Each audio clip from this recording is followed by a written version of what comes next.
This is the Oakeyn Podcast, featuring Morgan Browne and Michael Yu. Hi, and welcome back to the Oakeyn Podcast. I am Morgan Browne. Michael Yu.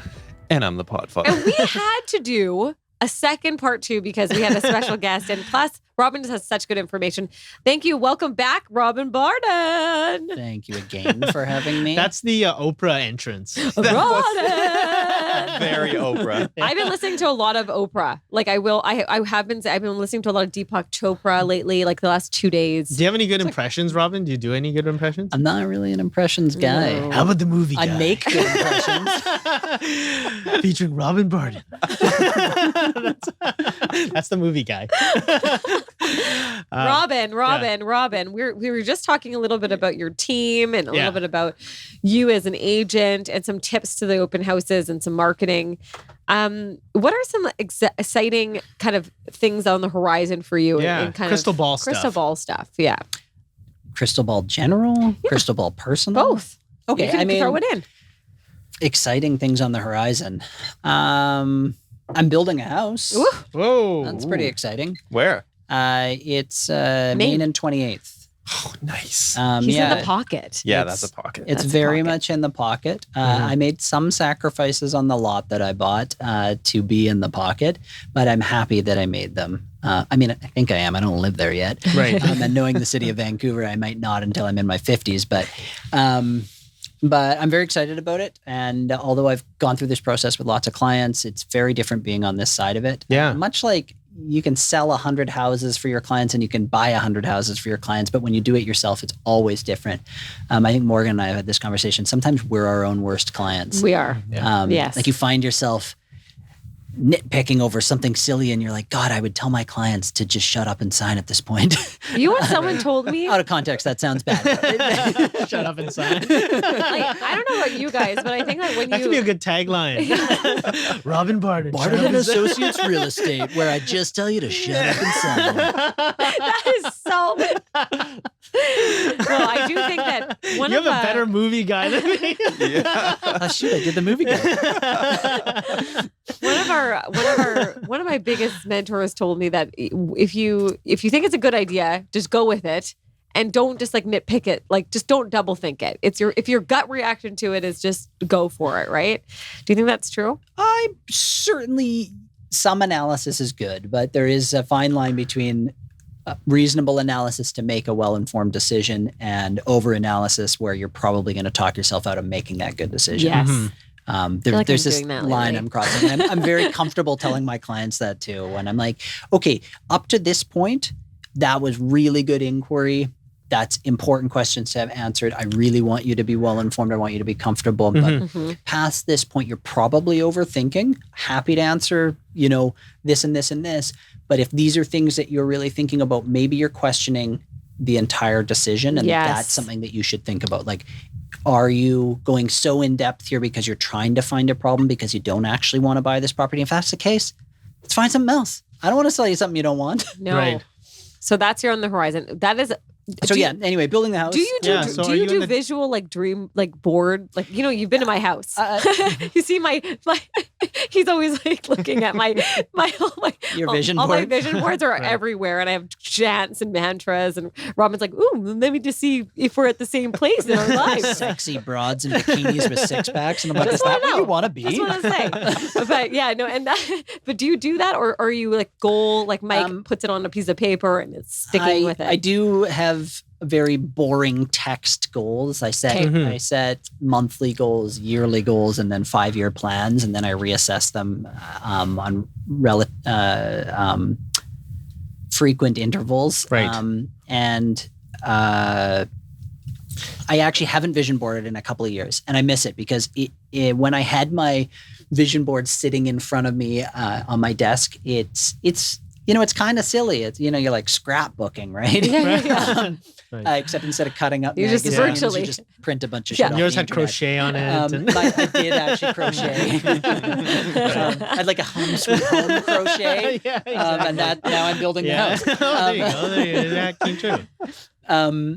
So I really love them because I find I am a visual person.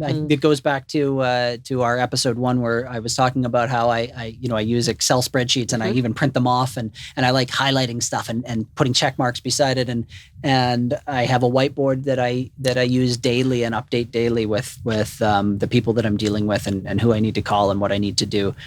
Because I am very visual. I like to have stuff in front of me. I'm much better at learning through somebody speaking to me or me seeing something than I am through, for example, reading something. In university, I was like that too. I could sit, I could not read a page of a textbook and instead just sit through all the lectures and learn everything. And I would internalize all the lecture material so well that I wouldn't necessarily, unless there was a lot of stuff in the textbook that was outside of the lectures that you still needed to know, then I do very well. Yeah.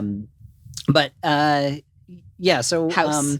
The house. I bought a house. I bought a very small house that unfortunately will have to be taken down to make way for something that is a little bit more reasonable for my family. And when I say very small, it was 650 square feet. And it's in a fantastic neighborhood. It's 2 blocks to the elementary school, and we should sort of hopefully complete it right about in time for my daughter to be starting elementary school. What's that process? How long does it take to build a house? It's a good question. City of Vancouver, you're looking at, I would say 2 years is probably a minimum, unless you are an experienced builder and building a spec or something like that. But custom house for sure. You're building a custom house. Yeah. Custom house for sure 2 years because the first few months are going to get eaten up just in design process. I bought it in May, I think, completed in July, but started talking to an architect right away and started running through information right away. And we're at the end of October now, and we just submit our first plan, not a full plan, but just like conceptual plan to the city to make sure that we can get a couple of little exceptions to some rules. Fingers crossed if anybody at the City of Vancouver is listening. Robin Bardon. I'm a really nice Robin fellow. Bardon, shut up and sign. Oh no, this is not going to go well. At the office, we're gonna shut up and sign. It's exciting. I'm a little nervous too because I really don't want to have to go back and do a whole bunch of redesigns. I'm not that picky. I just want to get it going. Yeah, you're impatient. And we have a small lot, and we're not building. Picky, but impatient. We have a small lot. We're building a small house, and so you can. It's not going to be small. It's average to be. It's about 1,900 square feet. So in Vancouver, new house build, that's on the smaller side for sure. But I mean, it's still more than plenty of room for my family. You're in the best area ever. It's awesome. And like with Oakridge coming up. Yeah, it's because I live around there. You really brought the neighborhood up. No, I'm way more east. I'm like in the other side. I'm like so east, but you're in the heart of it all. But yeah, it's 2 blocks to Riley Park where there's a farmer's market on the weekend. It's 2 blocks to Hillcrest Community Center where there's indoor and outdoor pool and all kinds of stuff. And 2 blocks or 2 tiny blocks to Main Street where you can go have a nice dinner or grab a cocktail and sort of that conglomeration of all the restaurants and stuff around King Edward. And like 4 blocks away from the SkyTrain, which you travel a lot, right? So that's a big thing. Well, I don't know if you'd actually take the SkyTrain now, but whatever. I'm not above the SkyTrain. No, it's because you have more kids. But that's why. Yeah, it is. You guys. Do you know that you don't have to, this is just side note parents, you know that you don't have to buckle in your kid when you're in a taxi? Yeah, you don't have to use a car seat. I actually because there's commercial. Only brought one car seat with Greece. Me when I went to Greece. And on the way back and forth to the airport, I had somebody drive me. But in Greece, like I just put Everly on my lap. That's what I did. I mean, too. we didn't really drive that far that Let many me just times. jot down the number for child services. Parenting. Yeah. Because it's a commercial. It's a commercial license. Bad dad. I didn't know that because I'm going. And they told me this. Anyways, okay. So other than your real estate, your own obviously incredible. You're also an investor, right? So are you done investing? Are you happy with your portfolio and do you believe in that? Obviously, you're selling it to people. So, investment side, I mean, with all respect to my wonderful family and wonderful upbringing, I grew up in a family that didn't save money, didn't understand investing, didn't invest. Right. touched on the fact that my dad was a real estate agent in our first episode, and he was, but generally he, although he did do some investing throughout his real estate career, he generally focused on having a home, and usually went from one home to another home to another home to another home without sort of amassing more than one property at a time, or if he did, it was generally for short periods of time. And I'm trying to do something different from that. So I sort of self-taught. I didn't really start investing or saving any money until I was in my 30s. And then I did. I started just automatically having a small amount of money taken out of my account to see if I could afford it. And I think the first amount was like $225 a month. I think I said 200 and my financial planner was like, let's do 220. Whatever. Shut up and sign. And I didn't notice that it was missing. So then, and obviously along this track, I was starting to do better in business as well. And then I tried 400, then I tried 600, then I tried 1,000, and slowly that savings became more and more, because ultimately I wanted to buy my first property. But also at that time in my life and career, I had quite a bit of debt. I think I had a $25,000 student loan, and probably in my 20s, I had some leftover racked up credit card, whatever. I mean, enough said. Yeah, it is fun. Yeah, I did. No regrets. Not too many. But even though the better investment sort of return-wise might have been to pay off some of that, particularly the bad debt, like credit card debt. First, I wanted to create good habits, so I started saving. And although I was doing very elementary investing at the time, basically just like stuff was getting dumped into index funds and mutual funds and things like that, that's essentially what I told.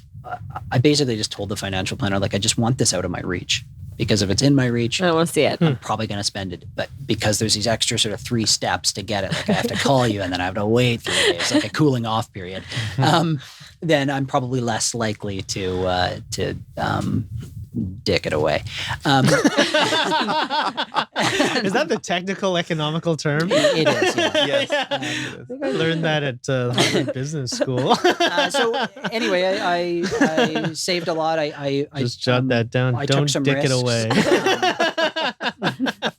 Did you write it down? Oh yeah, I did. I learned that when you're younger, you can take a lot more risks, particularly because you have a lot of life ahead of you. If you make a mistake and you lose some money, you've got time to make that back. If you're 65 or 70, you shouldn't be buying huge high risk investments because you don't have working years ahead of you, or as many, or at all potentially, and it could take a huge chunk out of your nest egg. So now is the time to take on more risk. And one of the first big risks I took was buying my first home, which I was really excited to do, and I was getting ready for it. I was sort of getting really close to being ready and looking for sort of, 1 bedroom in Yaletown or something for myself, because that's where I worked and lived at the time. And then I met my now wife, and we had been dating for about a year, and she had sold the place that she was living in, and we were renting together, and we decided to start looking for a property together. Even though we'd only been dating for a year, we thought, well, if it doesn't work out, we can always sell. We know a good agent. So yeah. Morgan. Not you, Mike? No. I'd refer Morgan. So we ended up buying a pre-sale for a lot of irrelevant reasons, one of which is it's really hard to find a 2-bedroom with 2 parking, and we're permanently 2-car family. And he bought the place right next to his rental. I will say that.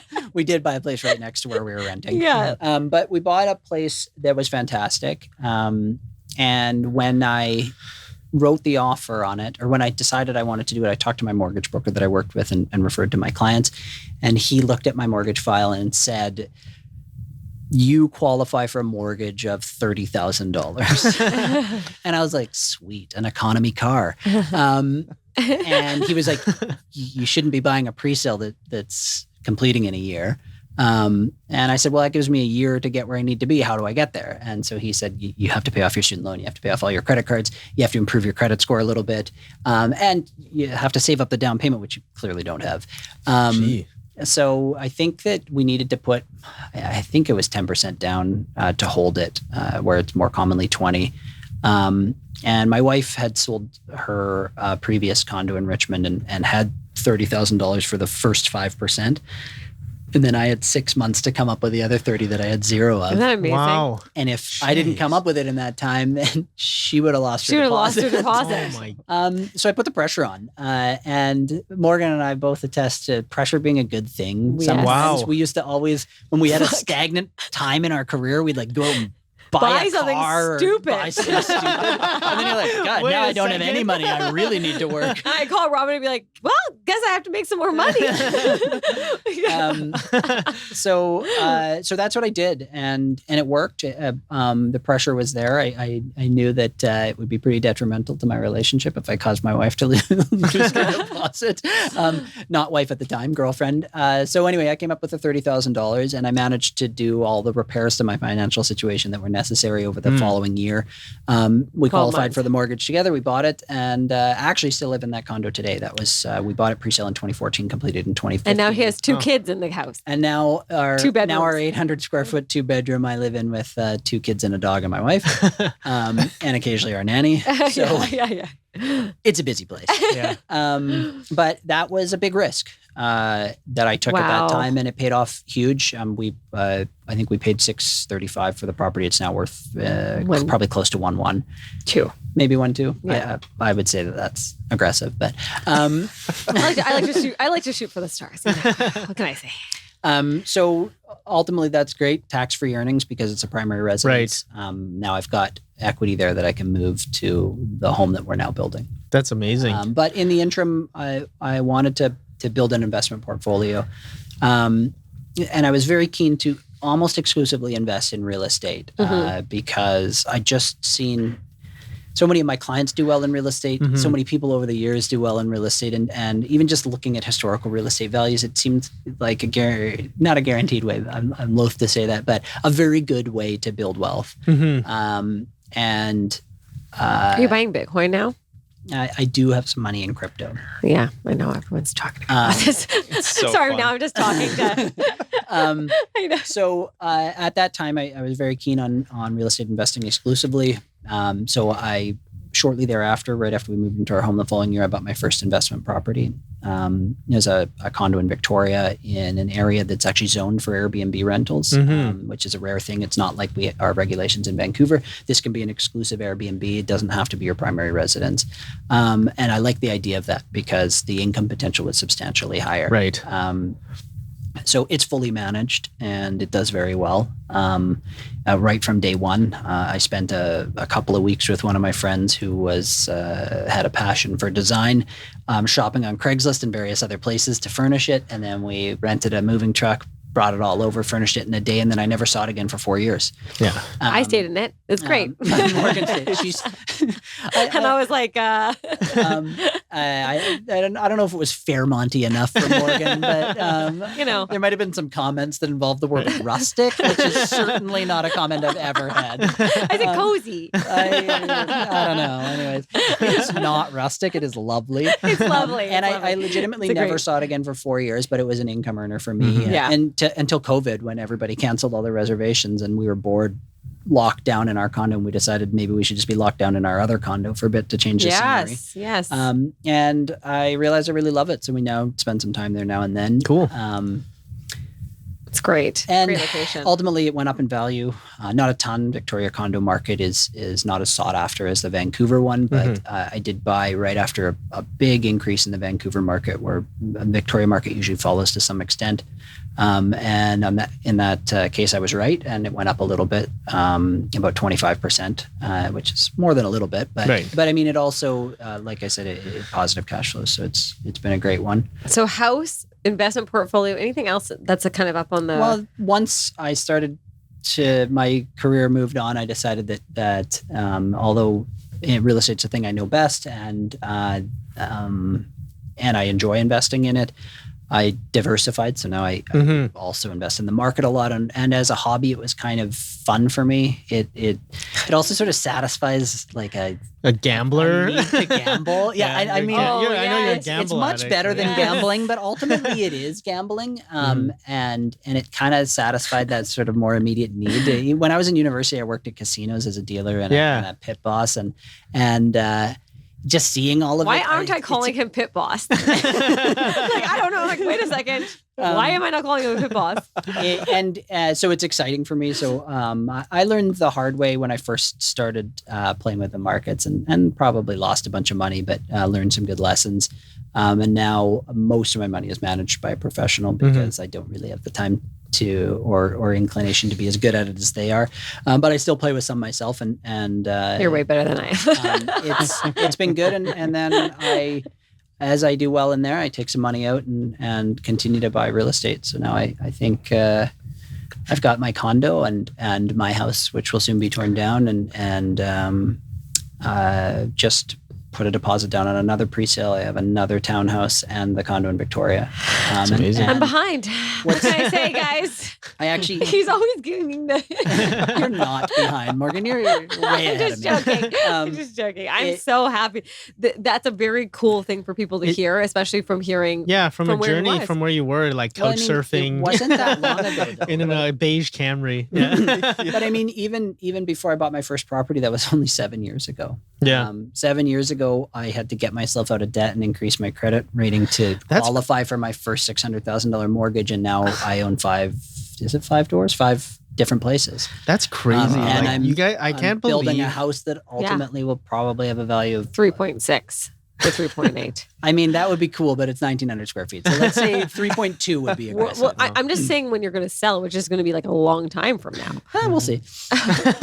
He's a realtor. I might get antsy like you and sell every 8 minutes. Like, I'm done with this. Mike knows he's looking for me on a regular. Well, a couple key things that Robin mentioned, especially, I think one big thing, I don't know if getting yourself into like that pressure. I just work so poorly under pressure that Again, you got to find the things that work for you. Yeah, exactly. So you got to find what works for you. I think that's a good lesson. But putting yourself behind the 8 ball, to some people they rise to the occasion. Michael puts a deposit down and then he just like pees a little bit. Yeah, like some people are might be easier to just break up with her. Yeah, exactly. Like because some people like rise, like some people have this character to rise to the occasion, and I don't know, that's just not my character.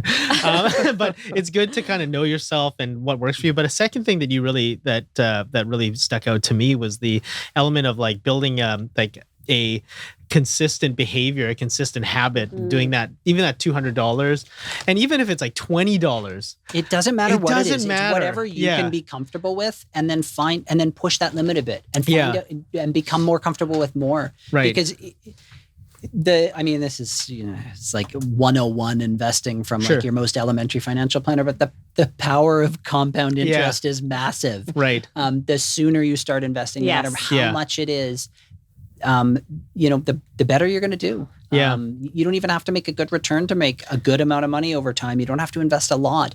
It's time. And we all have a limited amount of time. And the sooner you begin it, the more time you're going to have. Yeah, there's things. I honestly am going to have my children start investment accounts as soon as they're old enough to understand. You don't have an what's it called? RESP. Yeah. Oh yeah, they're maxed out. RES. That's what I told Sean. I said, Sean, your kids are more rich than they're rich. Because I'm always like, put more money in this. This is it. The kids aren't going to be spoiled. But no, my kids are going to have jobs and they're going to do different things, and I haven't tacked it down, but I like 20%. 20% of whatever they earn, whether it's allowance or whether it's, they get a paper route or they work at A&W.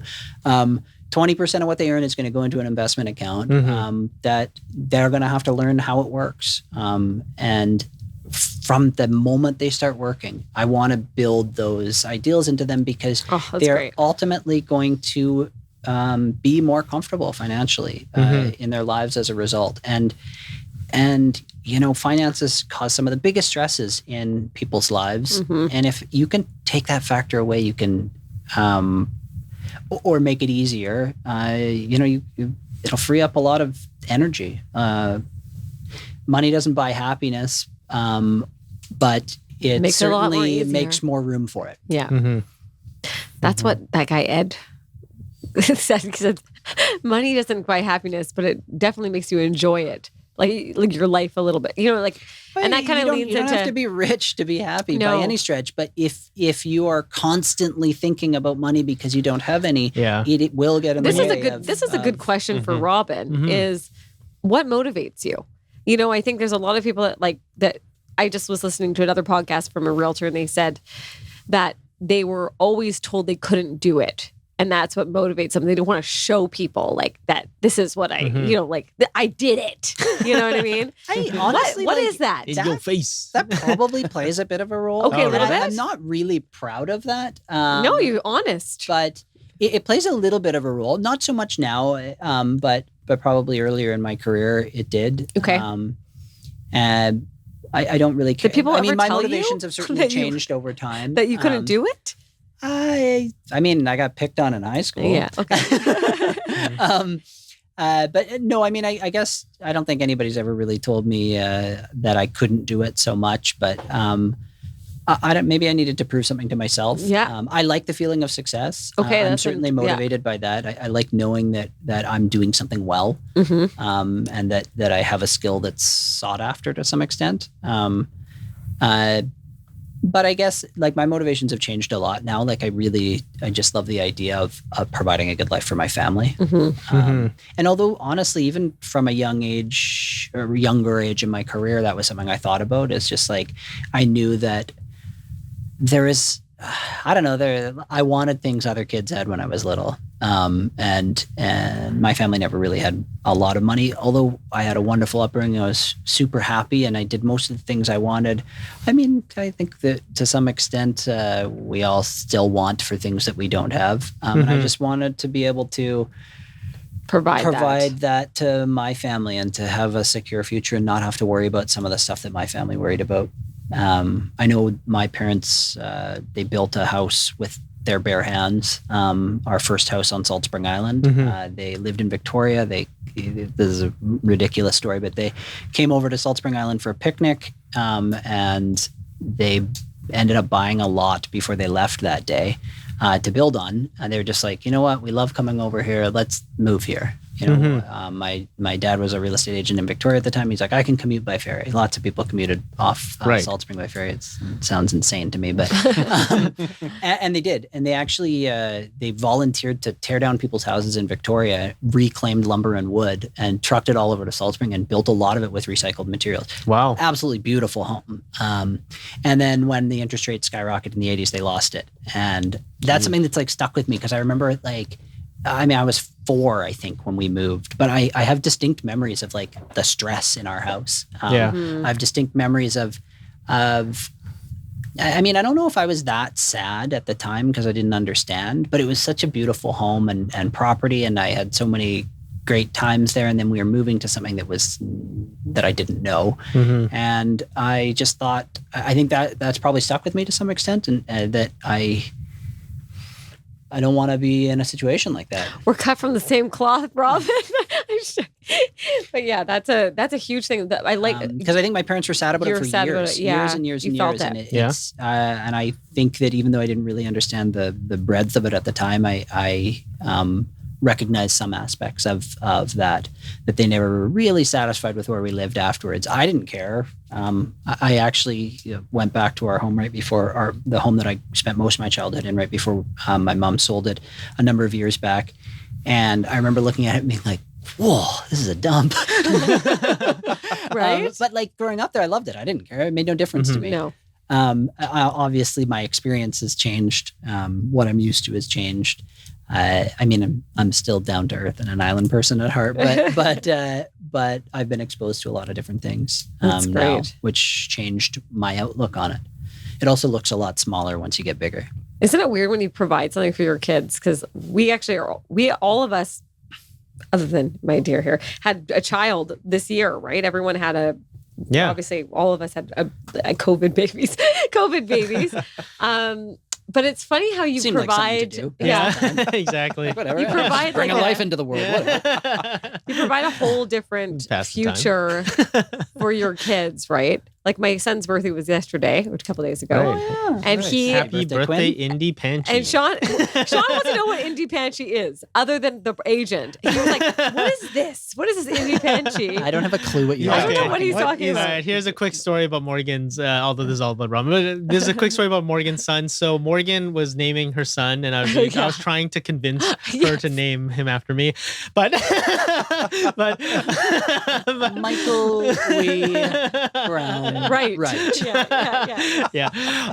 And so Morgan dropped me a hint. She's like, someone that we just hired, I'm gonna name our kid after this person we just hired. And I was like, I literally we just had an agent come aboard, and his name was Indy Panchy, and like that was his name. So was like, Quinn, yeah, the so like receptionist. there was a receptionist we hired. Quinn. Her name was Quinn. Remember? Yeah. Quinn. So and Oh, then, so yes. I was just like, so I called Morgan's son Indy Panchy. Yeah, I totally forgot. I gotta tell him that story. I like this story. But what I was gonna say Makes is, a lot more sense. Sean and I both had we were like, what should we get Quinn? And so I was like, I always wanted, like, I don't know if you guys remember the stars on the top of the ceiling when you were like, for the kids would Yeah. always have these incredible The glow-in-the-dark stars, glow-in-the-dark stickers, stars. yeah. Yeah. Parents never bought me those, and I was like, I want to get that for him. Should So I I bought call him, like- them and I was talk to them? mad. I was like, and then Sean was like, I'm gonna get him those play mats that have like all the, like the trees and the whatever. He's like, I would go to my friend's house and they always would have this, and I was always jealous. What I'm trying to say is, I think as parents, you want to like almost take from those times that we wish we wish we had those things, and we ended up just buying them for him, and he's like, great. He's like kind of happy, but we were so satisfied. Yeah. We were Who's so this satisfied. for? Finally anyways? got it. Yeah. The playmat with the trees. Yes. Sean was- My it was such a playmat good had day. no trees. Of course, everything's more awesome now, right? Now it's like a full-on camera that has stars everywhere. It's amazing. But anyways, It's weird the kind of things you learn having a kid now, because obviously, well, these guys are vets and pros and Braden is as well, but like, Brandon's a real vet. yeah, I Yeah. guess so. I've been to war. right. But You have it all. you know my how kids. some of these kind of like traumatic things that happen to you in your own childhood, and like Mhm. how you want to prevent that from happening to your kids, but like but what I kind of think about like what's the truth, like you were mentioning, as a kid you didn't really know the difference, right? Too much, but Well, that's the thing is, I think, you only know the difference by comparison, Right. And if you have a friend who lives in a mansion and you live in a shack, Mhm. you're going to understand that there's a difference, and at a certain age, you're going to understand why there's a difference, and Mhm. that why is generally because one person can afford something that somebody else can't. Not always. Sometimes people choose a lifestyle, but often people's lifestyle in terms of their belongings is chosen by their income. yeah. So yeah, I guess, I don't know. I mean, it as a kid though, you just make do with what you have because it's kind of all you know. Mm-hmm. And I grew up in like a partly finished basement that you had to go outside and upstairs to get to the actual finished level of the Right. house. And I didn't care. It was fun. It was like separate, and it was like me and my brother's space. And Yeah. we had like a hole between the wall of our two bedrooms that we could like pass stuff through. Isn't and- it weird how we like and it, we it just was didn't- it was ghetto. Oh, it flooded in the winter. Oh, that's what I was gonna say. I grew up with like a foot of water because I lived in Southlands. Right. You love, Careful. Pokey So- wood came out of nowhere. It was like Looks good, awful. though. Sounds weird. Like it was like a foot of water underneath like the thing, and my dad would actually like scoop it out, vacuum it, and then we'd have to put fans downstairs. And I didn't even. And then I was like, why do I have asthma? like you I think had about all those asthma, things. too. Both Yeah, of me us, too. And it's funny. I didn't think anything of it. Now you think about it, it's like, oh, I don't want my kids to do it, but they will always find their own different. Your kids are going to have some sort of something. They need a story, right? So you got to provide that for them in a different way. What's kind of funny, actually, on this topic that I noted is when I looked at this house that I recently bought. To me, and to 90% of purchasers, it's a tear down home. Mhm. The home is in okay condition, but yeah. I mean, it's a 2-bedroom, 1-bathroom that's 650 square feet on the Right. main floor, and then it's got an unfinished basement below. Could you finish the basement and turn it into a usable 1,300 square foot house? Sort of. It's got limited ceiling heights in some areas. It'd be hokey, but you could. But I mean, considering what had to be paid for the lot, that would not be most people's choice. Right. But it's actually bigger than the house I grew up in. The house I grew up in was under 600 square feet on the main floor. It had 1 bedroom, living room, and a kitchen, and that was our finished space. And then we had 2 framed-in bedrooms in the unfinished basement that were like only drywalled on one side that my brother and I lived in. So legitimately, we grew up in a house almost the same as the house that I just bought to bulldoze. That's why you liked it so much. Maybe. This You like the feels tree. like home.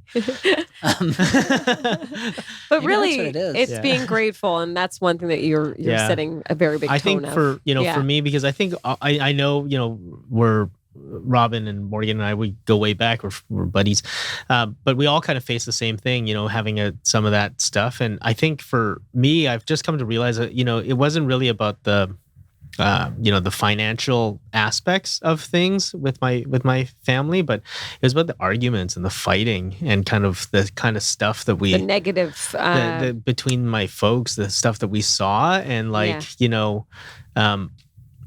that's the stuff that I really want to avoid.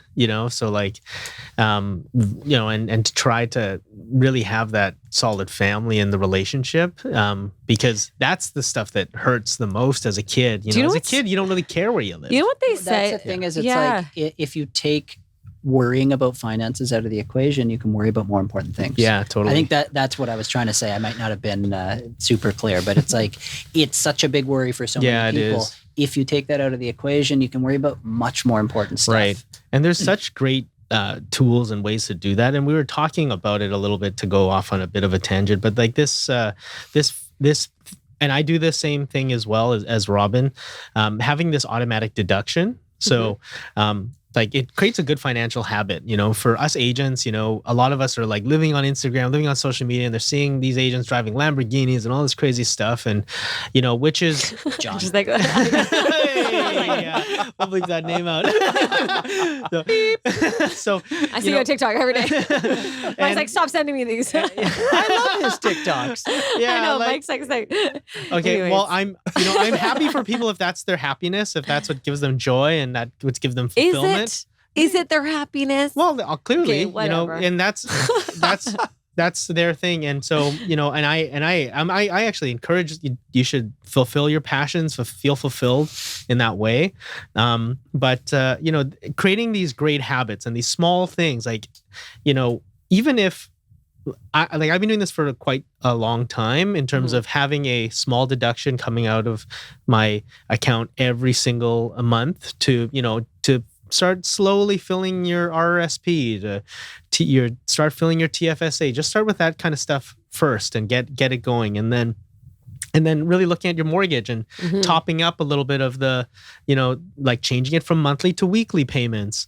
I don't know Don't about do that. that. I would never do I that. do that. Interest rates are so low. Why would you want to See, Mike has a pay different. off something that's he has got a a different. 1.5% Mike interest is a rate little when you bit could more take that money, conservative. put it somewhere else, make 4% and net Right. out 2.5? Yeah, so everyone does things a little bit differently. Yes, Mike is all about cash. Sorry, Michael. I'm sorry. So I'm more conservative of Yeah. an investor. So I like to have a lot. I like Paid to have off. a lot paid off. Yes. And I don't mind. And I like leverage. Yeah. I'm a little mixed between the two of you Yeah, guys. so everyone's a little bit different, but I got a mix. for me, and so once you kind of have that filled out, then you kind of start topping up the the mortgage, and I go on a weekly, and I top it up, and I top it up, and makes things like pretty smooth, and just it's slow, and things happen over 10 years or 5 years, and then you're like surprised at the end of the day. You're like, wow, like this actually grew quite a bit, or my mortgage is a lot smaller than it used to be, and kind of like Increments. yes, it's just these small little habits, and I do them automatic as well, which has been really I think a key takeaway too is like it's never too little and it's never too late. exactly. It doesn't matter if you're 45 and you're like, wow, I don't have any savings, like, and I have so many expenses, and I got kids, and I got this, and I got Yes. that, and what can you afford? Is it $20? Yeah, Is it $20 like- a week you can put into a? Yeah, $10, Yeah. $20, just any small modicum. You'd be surprised. Moderate amount. Yeah. You'd be surprised how much it can grow, and Yeah. and I think- how yeah. I think a big takeaway for everybody is people are really afraid to talk about money. They're afraid to talk about their own, their own financial wealth. It's really important to find people that are on the same page as you and just get advice from friends or other people that are in the market, and not just take everybody's advice and then figure out what works best for you, because there's a lot of people that are afraid of talking about it. But yeah, for sure, surround yourself with like-minded people. And everyone has their people own that aren't- philosophy. Yeah, aren't everyone's worried. their philosophy. I mean, I'm worried to talk about like dollar values because societally it's crass to talk about things like Yeah, that. right. But in order to be able to grow and in order to be able to learn about how to start saving, how to turn that savings into wealth, and how to grow that wealth, it's important to be able to talk openly about it. Where are you at? I'm here. You're there. How can you get from here to there? If we all tippy-toe around it so much, that's probably why, it isn't taught in schools. I mean, elementary and high school. And that's probably why so many people, get to be 30 years old and don't even understand simple concepts like what an RRSP is or like anything about investing or saving. And I mean, I'm a victim of that. I knew very little about it. I was always interested in business. Well, we I was weren't always taught interested in it. this, but No. but there should be like financial literacy. I mean, Yeah, that should ultimately, be people it. may not like to hear this, but we live in a capitalist society. Why are we not teaching financial literacy? I don't know. It's mind-boggling.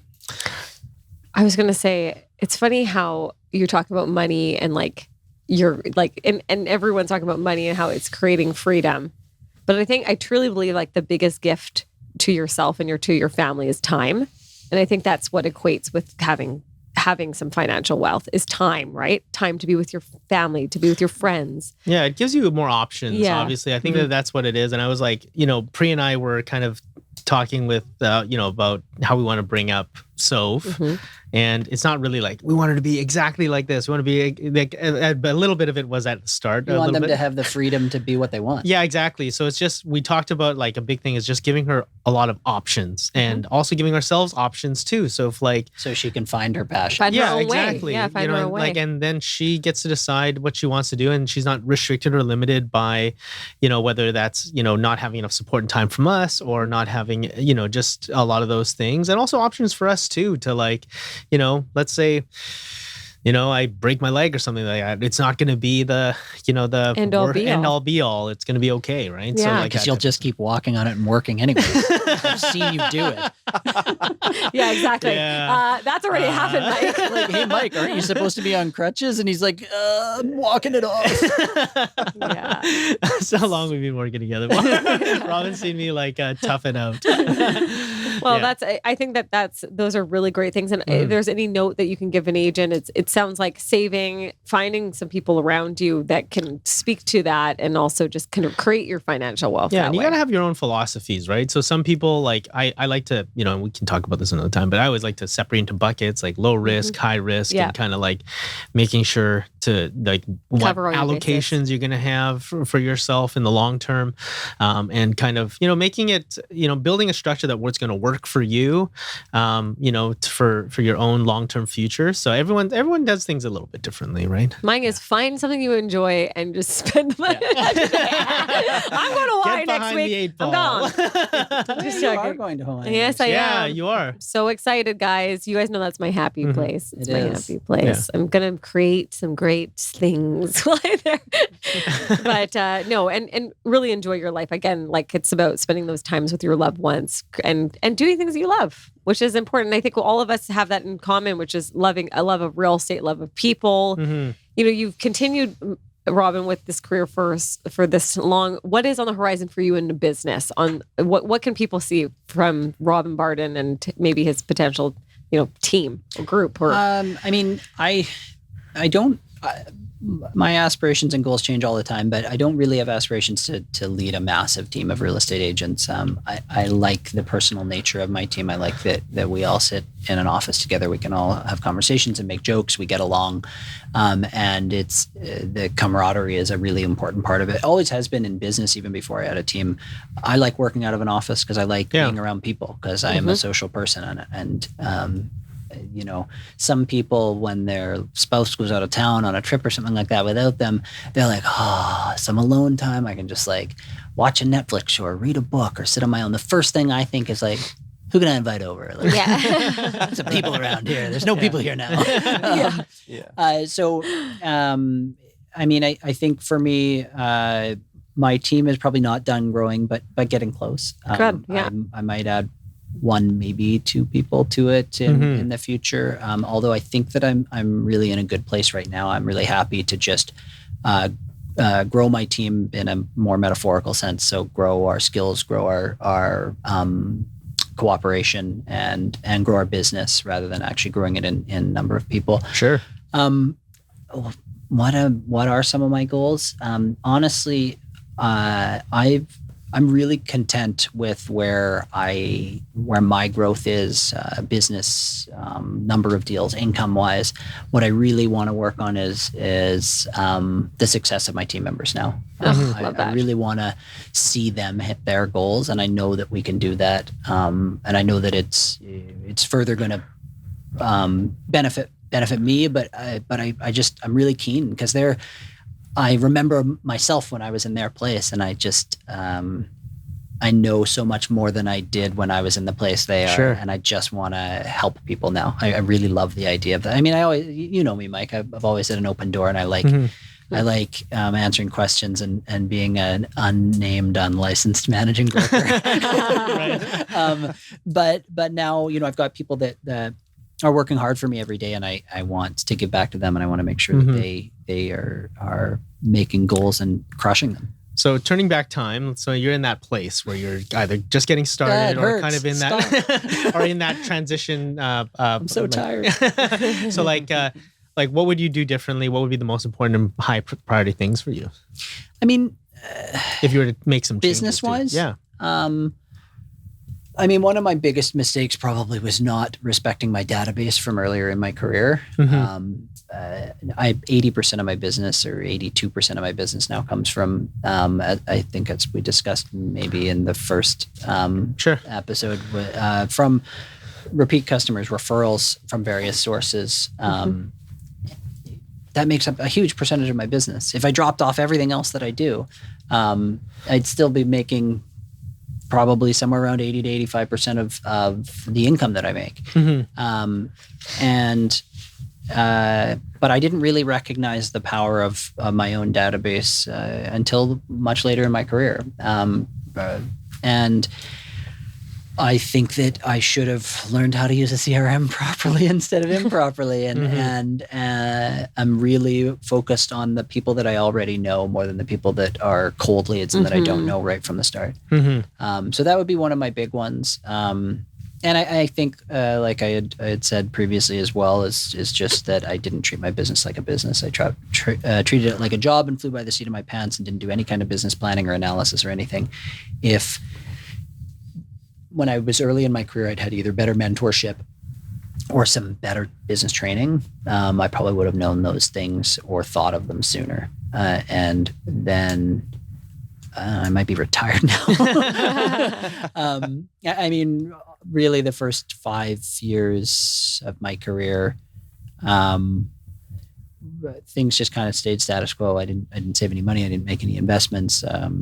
Although I grew a client base, I grew it very slowly. If, you know, I tacked 3 years on to where I am now, I think I'd be in a very different place. It's very good. I think just reaching out to people and getting good advice from people when you're new is something that I probably either didn't do enough of or didn't listen well enough, or talk to the wrong people maybe. That's actually probably more accurate. I learned a lot of good stuff from a lot of good people, but But I think on that side of things, I didn't really have a lot of good advice until later in my career. Later on. Yeah. So though, I mean, that would be it. And I think on a less like grow, make money type of side, I think probably managing my time and being concerned with my personal life and my mental health is something that should have been more at the forefront of my mind from earlier on as well.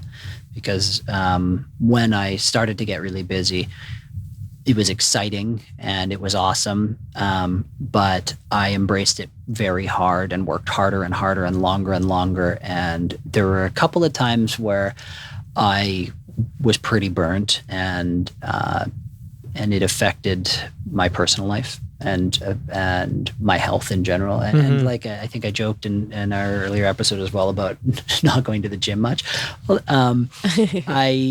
That's another thing is I still put work before something like that. I have a tough time scheduling something for me and then not rescheduling it because something work comes along. But this year I'm doing a lot better. You have the team in place now. It's just not taking care of yourself, right? Yeah. It makes so much difference. You're healthier. You actually will work better. And if you take good care of yourself. And I still have a ways to go with learning that, but certainly over the past couple of years, it's been a lot different. I think 2016 or somewhere along there when we had one of those really crazy markets, I worked myself to the bone, and at the end of the year, I was collapsed. Not mentally healthy. Yeah, collapsed. I got angry about dumb things, and I really had to take a step back and take some deep breaths and look at my business and what was important. And although growing my business was important then and remains important now, you still have to focus on the other things that are equally or more important, even if it's to a lesser extent. Yeah, I think a lot of people think you have to kind of have either or. It's either need to like, you have to have like, dive 100% like crazy into the business, like sacrifice everything. And that's the only way you're going to be successful, which is what I thought when I first started too. Me too. But that's not the truth. The truth is that you can have both. You can be, if you're smart and you make great decisions and you have great people around you, which that has something that has benefited me like so much, like seeing, kind of running with Robin for the last 8 years, running with Morgan for the last 8 years. I've just become a better and healthier person and also professional. So kind of making sure you're surrounding yourself with the right people and you guys, obviously get along and learn so much from each other, and you can have both. And, that's something that I didn't know early on as well. And I think that really impacted me too. So I'm glad, looking back and reflecting on those things is, hopefully we can help someone that's just getting started and kind of was going down that route, and now they're going to be able to course correct, right? So that's really cool. And I'm glad you shared that. Thank you, Robin. Well, let's finish up by you telling us what your projections, your thoughts, and with your crystal ball, how the Vancouver real estate market's going to be like. What I say to my clients when they ask me this. So tell me, nobody has a crystal ball. If I had a crystal ball, I'd be retired.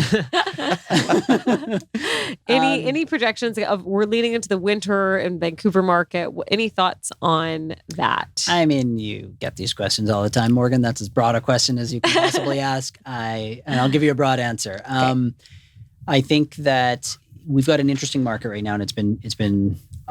I think the market has surprised a lot of people over the past 18 months to 2 years. I think there were a lot of people that were concerned at the beginning of COVID and then surprised that things sort of went on business as usual. And then in fact, we saw, 20% gains over the next 12 months in a lot of sectors, not all of them. We saw sectors that are usually strong and resilient fall, like downtown market took a bit of a hit. Yes. Most areas have at least somewhat recovered, but some areas are still slow moving and sitting at slightly less value than they were pre-COVID, where we saw the housing market and townhouse market and family homes and vacation properties go up in value substantially. That's the sort of 20% number that I threw out.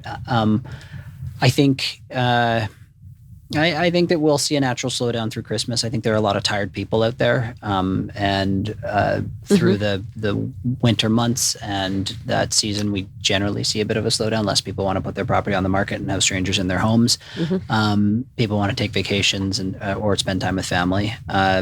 and next year, I think that we're going to see a great spring market, but I think it's going to be rapidly followed by some increases in interest rates. The Bank of Canada just keeps pulling back. coming back. Oh, it's going to be 2023. Okay, it's going to be late Yeah, 2022. yeah. Okay, now they're saying mid 2022 in their most recent announcement. So I think that we're going to start to see interest rates inch up, which I think will drive a strong market in the first half of the year because people are going to want to avoid that. But I think that it also isn't something we should be terrified of because interest rates are going to do just that. They're going to inch up. And we're at such all-time lows that even if the Bank of Canada raises rates by 25 basis points every quarter for 2 years, they're still going to be low. They're still low. Yeah. Not as low as we've gotten comfortable with right now.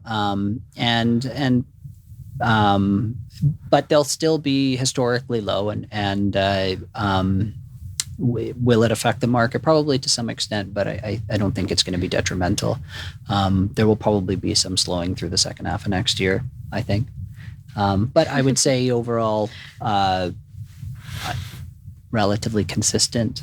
I think we'll have a good first half and a plateauing second I'm half. quite shocked of how busy it is right now. Like we did, there was just a house that our clients went into and it was right next to the graveyard, which I'm sure everyone saw. I saw the that house. was like, I saw the house too. And it's like a Vancouver special on a 33 by 100. Yeah. And it sold 22 offers. And it Was that the one that was 1499? 149 and it sold for 1978. Gee. Wow, on a 197, yeah. Wow. That right? is Like literally it was two houses from to the graveyard. Yeah. And everyone was like, "Oh, this won't go anything over 1.8," you know, like 1.8, and then went over 150,000. Wow. Ugh, God, I Yeah. sent that to a client being like, maybe this won't go that much over. Yeah, Maybe this isn't your price point.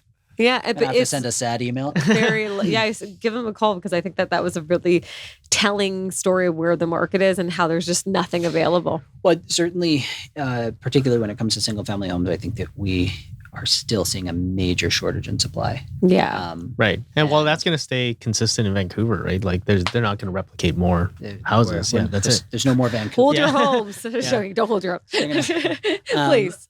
Yeah, I mean, I think that single family, there's not a lot of room to go but up.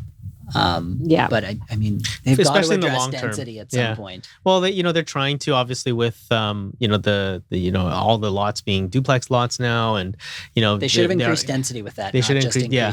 changed zoning. right It should have been, you should have gotten at least higher 10 more FSRs, percent on yeah. your FSR, Yeah. something. Like how many more duplexes have we seen go up in Vancouver since that happened? Like Right. not that many. Yeah, not as many as I thought. In that some it of would the be, yeah. like Grandview where it was already zoned that way, where Yeah. they're doing a lot more relaxations and allowing you to build duplexes with suites and stuff like that. Sure. We're seeing a growth in that kind of product and housing starts for that kind of product. But in the nice parts of East Vancouver and the west side and stuff, nobody's building duplexes. No, because the they're- land is it's just like too. you can build a 3,000 square foot house or you can build two 1,500 square foot duplexes, which is ultimately going to cost you more and you might only get the same amount out. Yeah. And ultimately development is a numbers game for a lot of people. Mhm. So the city needs to do more, I think. The city needs to do more. And they could probably shore up their process of getting permits, not just Yeah. for me I was and gonna my say, I'm like, house, that is it. but That's, for everybody. yeah, for there's everyone. It's no pretty crazy. other city in the world where it takes you 2 years to Yeah. get a house 2 put up. years. Yeah. Isn't that amazing? I know. I think you know what? We've wrapped another hour. So. Oh my gosh. Yeah. All right. Oh my Okay. Well, on gosh. that note, guys, Robin, thank you so much for being part of the Oakland Thank Pod. you, Robin. Truly a pleasure, Yeah. you guys. Yes, we And love yeah, you. Just yeah. sit and Thank hang you. out and chat. Yeah, to be I know. honest. Yeah, I know. We could do this forever. And on that note, guys, thanks so much for listening to the Oakland Podcast. If you've enjoyed this podcast, rate us 5 out of 5. And also, if you are interested in learning more about Oakeyn and being part of our community, go to oakeyn.com/join and type in the message box pod 2021, and we will Give you a free, beautiful mystery swag. Yeah. piece. Awesome, Thanks so guys. much, guys. Thanks so much, Thanks, guys. Robin. Take care. Thank Take you. care. Thanks.